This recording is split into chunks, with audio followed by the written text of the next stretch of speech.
নমস্কার বন্ধুরা, আপনারা কেমন আছেন? আশা করছি ভালো আছেন। আমাদের চ্যানেলে যদি আপনি প্রথম বা নতুন হয়ে থাকেন তাহলে অবশ্যই চ্যানেলটি সাবস্ক্রাইব করে দিন এবং ভিডিও ভালো লাগলে অবশ্যই লাইক, কমেন্ট এবং শেয়ার করবেন। আজকে আপনাদের সাথে যেই ব্যাপারে আলোচনা করব তা হলো যারা তুলা রাশির জাতক জাতিকা রয়েছেন আপনাদের কেমন কাটবে 4ই মার্চ থেকে 10ই মার্চ এই সপ্তাহ কেমন কাটতে চলেছে সেই ব্যাপারে একটা ধারণা দেব। আসুন জেনে নিন। এই সপ্তাহে কেতু চন্দ্র রাশি থেকে দ্বাদশভাবে অবস্থান করার কারণে আপনি প্রয়োজনীয় আত্মবিশ্বাসের অভাব অনুভব করতে পারেন, যার কারণে আপনি কোনো গুরুত্বপূর্ণ সিদ্ধান্ত নিতে পারবেন না।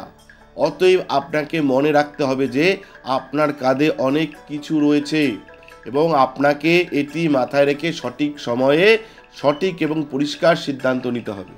এই সপ্তাহে চন্দ্র রাশির ক্ষেত্রে বৃহস্পতি সপ্তম ঘরে অবস্থান করার কারণে এমন সম্ভাবনা রয়েছে যে আপনি আর্থিক বিষয়ে আগে যা পরিকল্পনা করেছিলেন তা সম্পূর্ণরূপে অকেজো হয়ে যেতে পারে, যার কারণে আপনাকে লোনে টাকা নিতে হবে এবং এটি আপনাকে মানসিক চাপের মধ্যেও ফেলতে পারে।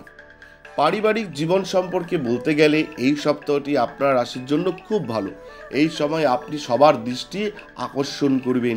এছাড়াও খাওয়ার জন্য আপনার সামনে অনেকগুলি ভালো খাবার থাকবে, যার কারণে আপনি প্রথমেই কোনটি বেছে নেবেন সেই সমস্যার মুখোমুখি হতে পারেন যারা তুলা রাশির জাতক জাতিকা রয়েছেন।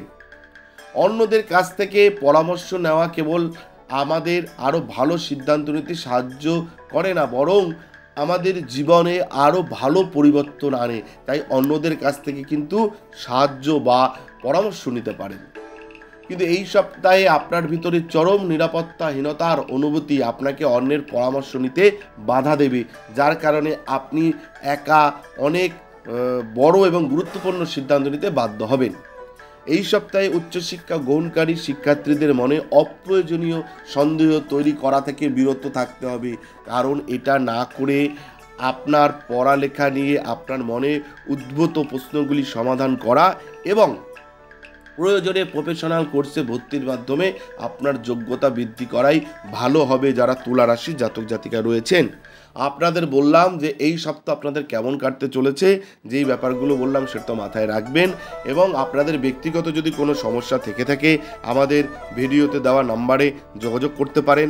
আমরা চেষ্টা করব আপনাদের পাশে থাকার। ধন্যবাদ, ভালো থাকবেন।